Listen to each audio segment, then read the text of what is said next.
Hi, this is Ed Tracy, and this is another segment with our PA from the Wellness Center, Ken Massey. Ken, thanks for taking a few minutes to talk to us and share your experience and everything with this new model of healthcare. Give us a little bit of about your responsibilities here and how long have you been here? I think you came here and started this with Dr. Patel, so give us a little background. Sure. Ken Massey, graduated from Butler University as a PA, started in 2006. Worked with Dr. Patel in the emergency room, and he told me about this idea, three years ago or so, and so he's kind of wanting to start up this wellness clinic to provide better care and better access to medicine.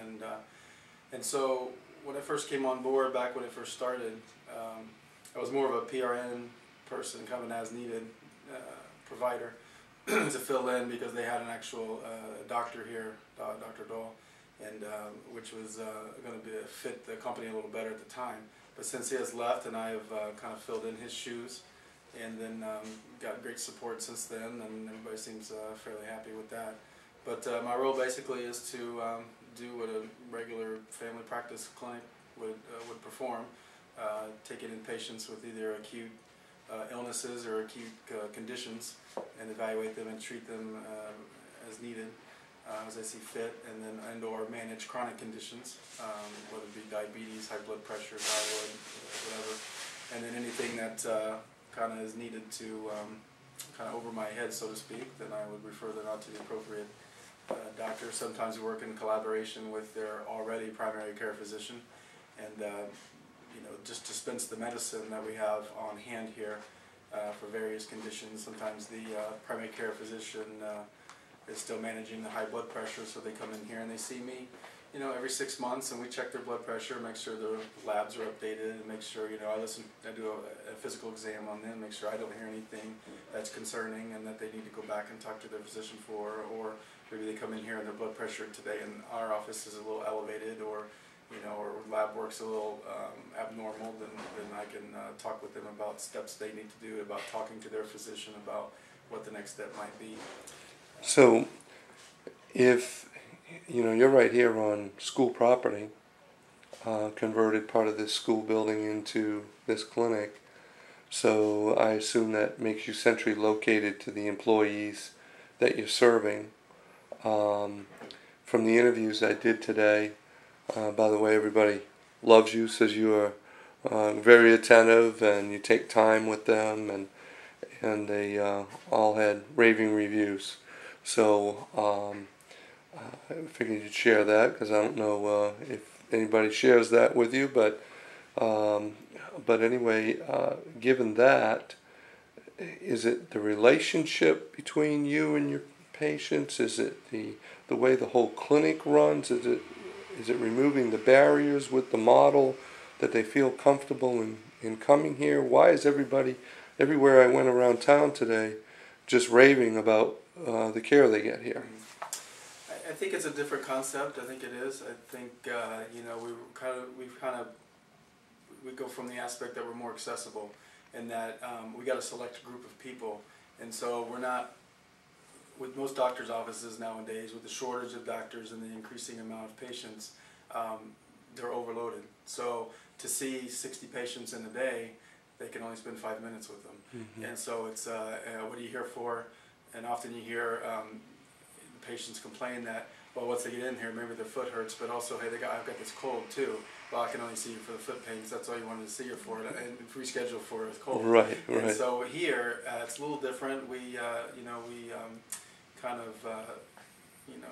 that's what we want to do. We want to be able to spend 20 minutes, 25 minutes with a patient if that's what they want and that's what they need, and we'd be more than happy to accommodate that. And also the accessibility with the patients in the normal doctor's office.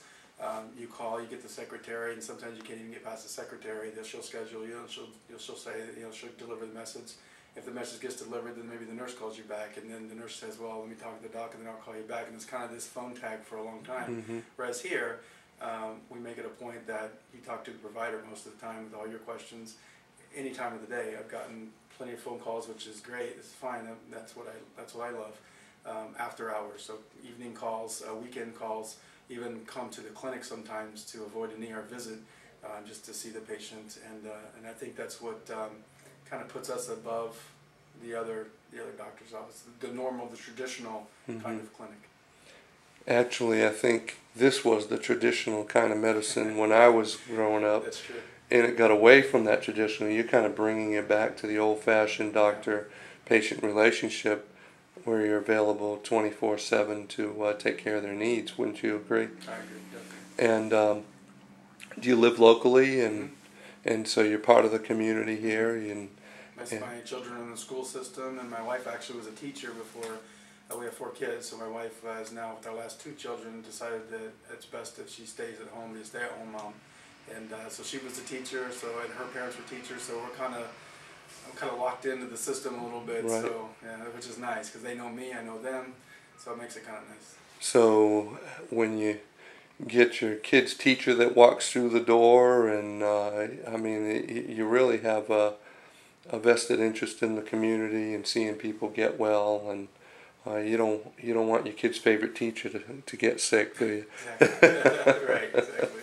And Well, they can kind of update, how's my child doing, Yeah, exactly. Some inside information. That's great. Well, I appreciate it. What would you say to people in communities that are going to see this video? What would you say that they should look for that is just such a plus above everything else that they would want to contract with and have their own wellness center and their own company or their own school district or what have you? What do you see as the number 1 and number 2 benefits of having this?